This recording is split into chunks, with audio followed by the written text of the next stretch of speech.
I'm Nat, he's Matt, and we got your geek news right here. And first off, I'd like to thank everyone who stayed with us while we've been putting together the Mississauga Independent Film Festival. Which went fabulously, by the way. Yeah, it was pretty humongous, so thank you so much.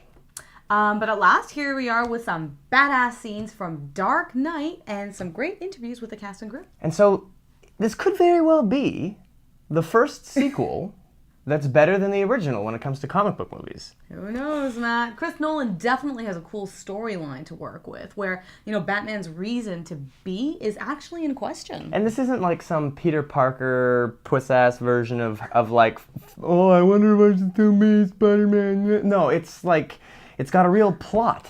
Like a real motivated, strong character, that's why this guy is Batman kind of plot.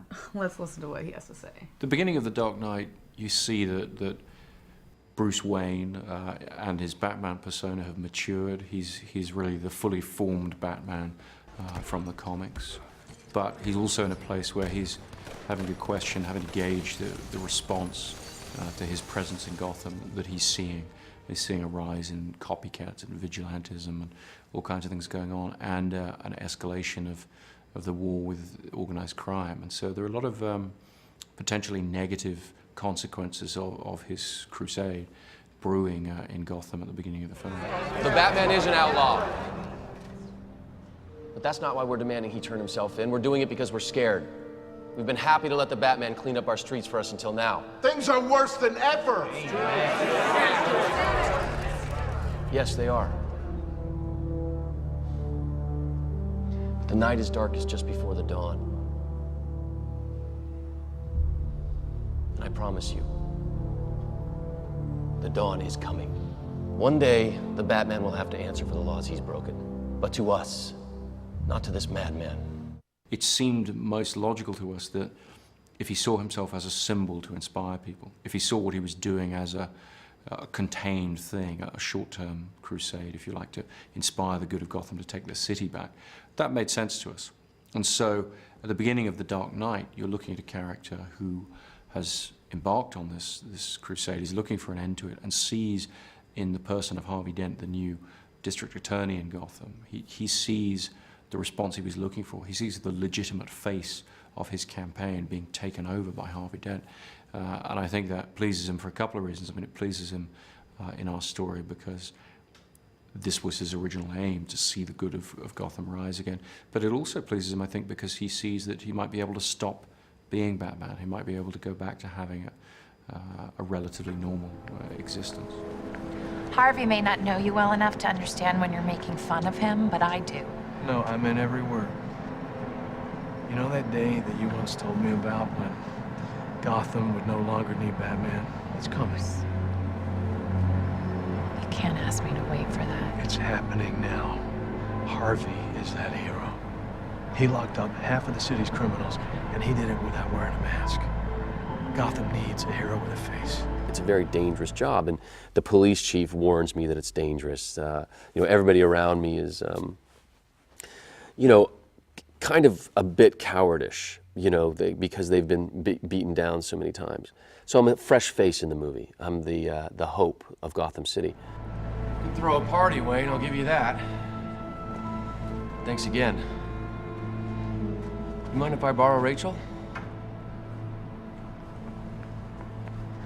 We've also got a host of new actors and characters for The Dark Knight. Aaron Eckhart as Harvey Dent, Heath Ledger as the Joker. And fans will be pleased to see that Mrs. Tom Cruise is nowhere to be seen. Yeah, no Katie Holmes. Yes, so thankfully Maggie Gyllenhaal is replacing her as Rachel, and now she's caught up in an interesting love triangle.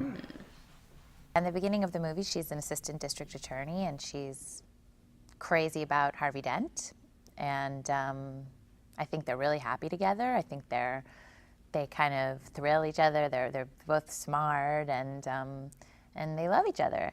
And at the same time, I really think she really loves Bruce. Bruce, this is Harvey Dent. Rachel's told me everything about you.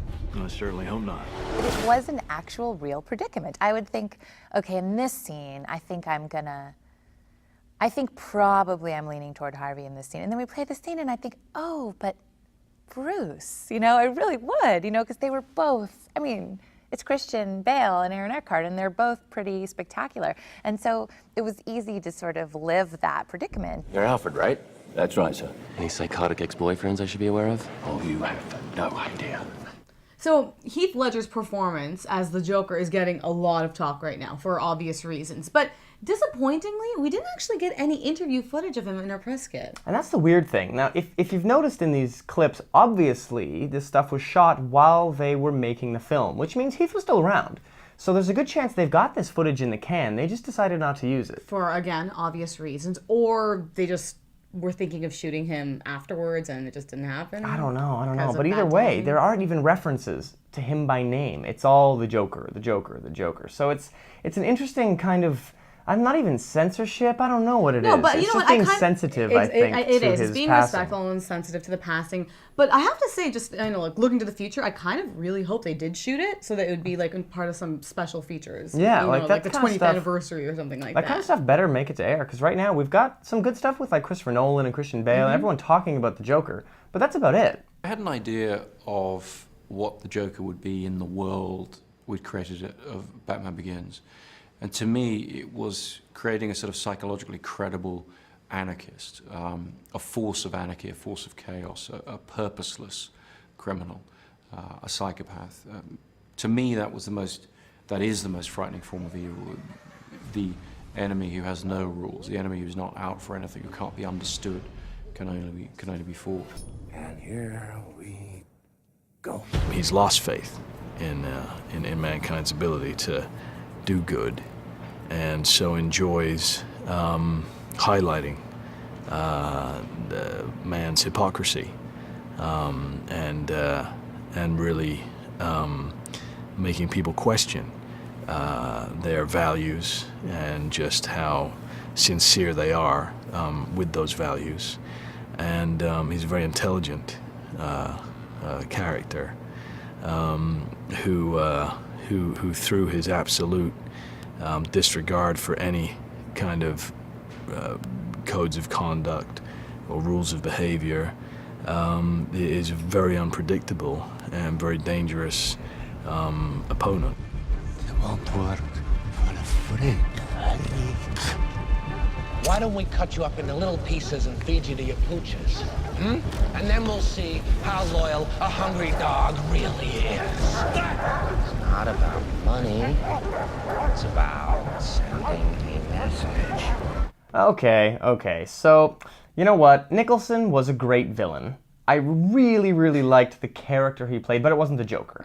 It just didn't hit the nail on the head, you know? It wasn't quite who the Joker's supposed to be. And honestly, I haven't seen anything from Heath that convinces me that he's any better. He's another interesting, cool, wow, I can't wait to see it kind of character. But to me, Batman the Animated Series, That's is the Joker. only Joker I've ever seen that's really the Joker, that's just out there and crazy, and Well, what do you think is lacking in the other two, though? the villain, he's supposed to be an anti-villain in the way that Batman is an anti-hero. So he shouldn't be dark and creepy, like, no, that stuff doesn't, that's not the Joker. The Joker is out there, he's a clown, he behaves in every way like a clown. But isn't he like... Until he stabs your mother. Like, Right, he's that's crazy. But he doesn't have that character, he's too scary already. You're supposed to look at him and think, wow, that guy looks nice. And then he's supposed to, like, shoot you. Like, that's the Joker. He's just that psychopath. And this anarchist point of view is kind of a neat way to go. But, you know, I'm gonna have to see it. don't know. Gonna have to see the whole thing first. I don't want to pass Well, judgment. you know what? We've got our tickets for the 12:01 show, and we'll have our review out in a few days and give you our final say on Dark Knight. Absolutely. So we're gonna put it up on the boards the moment the movie's out. Have your say, but then we'll have our review up quite soon after. And don't worry, there's a Hulk review still coming. Trust me. My apologies, folks. My apologies. But yes, we will absolutely be doing it. It's coming. So we'll catch you guys pretty soon. Bye.